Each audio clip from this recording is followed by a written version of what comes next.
Hey guys, and welcome back to another episode of Federico Talks Watches. Now today, I wanted to answer a question I asked myself the other day. And while the answer is not entirely surprising to me, it wasn't what I originally thought. And that is, if I had to throw away my entire luxury watch collection and start from scratch and start from the beginning as a newbie with a smaller budget, what would I buy? What is the best watch under $500, at least in my opinion?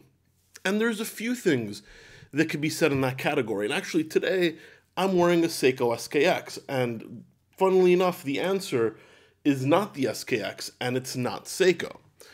It is a watch I've talked about multiple times in the past, but I wanted to give a detailed description on why I think this watch, along with its counterpart, are the two best watches for new watch collectors well under $500. So you've seen what's on the wrist, but also I want to let you guys know, this weekend, along with Monday and Tuesday, is the big wholesale watch show in Miami. And hopefully I'm going to be picking up a lot of goodies for the website, delraywatch.com. I actually also picked this up for the office. It's not for sale, but you know, a little Kermit wall clock to decorate the very Spartan offices of Delray Watch Supply. But I will be picking up a ton of new watches, so you may want to check out the website. But as of right now, I have a very cool Tudor Pelagos, great condition, full kit, the 2-liner version.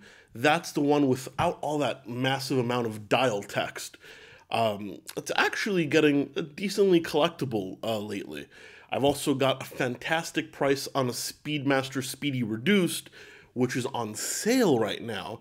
So if you guys always wanted a Speedmaster and couldn't really afford it, or you just prefer the smaller size, that's something you should check out, along with a bunch of other things. I actually also just got a Panerai. We've been out of stock of Panerai for a long time. So if you're looking for a Luminor, go check it out. That's all on delraywatch.com, link in the description below. But let's get right into this video. So I was thinking, new watch collector, getting into the hobby, what's a good place to start? Well, of course, I'm going to go with something mechanical. There's a ton of options. I was thinking of going maybe Seiko or Orient, and there are a fantastic amount of options in those lines. But you know me, my heart kind of lies with Swiss watchmaking. And there aren't all that many options that aren't very overpriced in the entry level of Swiss watches. But there are a few choices, particularly these two. And I think they're a great place to start. Now, I've talked about this a few times in the past, so this may not be a surprise, but we're going to go with the Hamilton Khaki King Automatic, 40mm field watch with a day-date complication in steel. Comes on a bracelet or on a strap. Decent enough water resistance, so you can kind of wear it every day, especially if you go swimming, but it's not a dive watch, of course. It's a tough watch. Hamilton is a brand with a lot of history. They're owned by the Swatch Group, which also owns Breguet, Blancpain, amongst many other brands. And I love the movement. I mean, the new Hamilton Khaki King has the Hamilton H10 movement, which is a derivative of the ETA 2824 that has been modified. So it's a slower beat rate. It beats at 21,600 beats per hour, as opposed to the 28,800. Now, all that means is it's not quite as smooth of a secondhand tick, and you know, people are going to argue about the accuracy, but I don't think that's that big of a deal. However, when you sacrifice that, you also get an 80-hour power reserve, which is more than double the 38 hours of a standard 2824.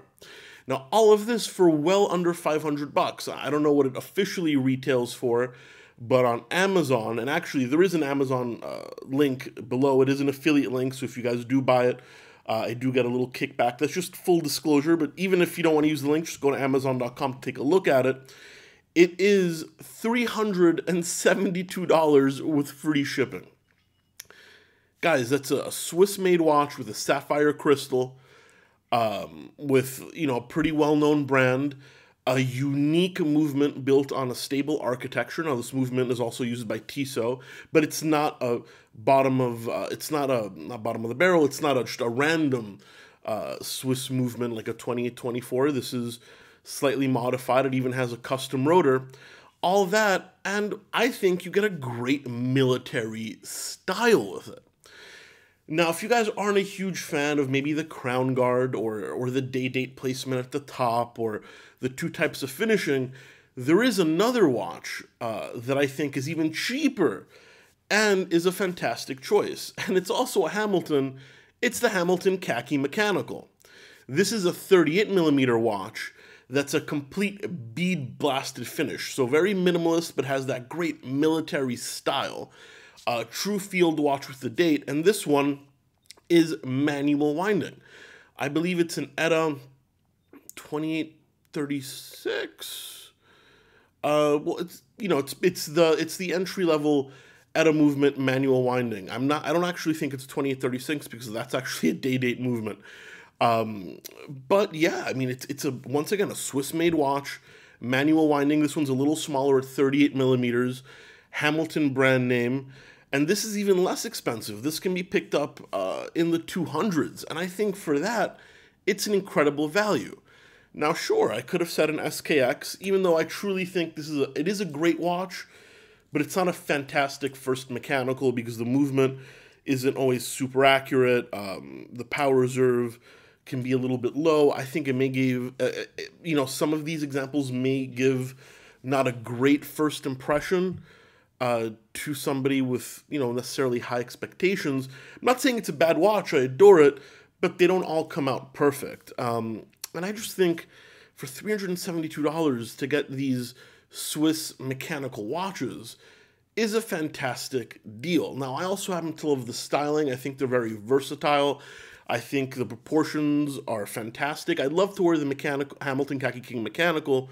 A little too small for me at 38, but the Khaki King Day Date is a great fit for me. And I've also, a little confession, I've never really lusted after a watch at this price point as much as I have for the Hamilton Khaki King. The only reason I haven't bought one is because, honestly, my collection's getting a little big and I want to downsize a little bit.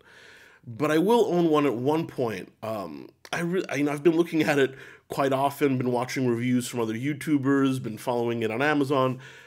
I don't know, there's something about this watch that I really, really like. And of course, it was also worn by Dr. House in the TV show House, which, is pretty damn cool.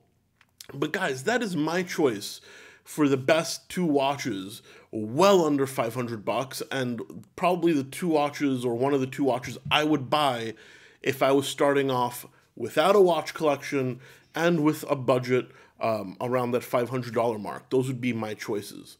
I'd love to know what you guys think. Now, I know I'm going to get a few Seiko haters out there. I love Seiko. This is nothing against them. I just think for the money, these two watches, which I'm looking at on my screen right now, are values which are really, really hard to beat.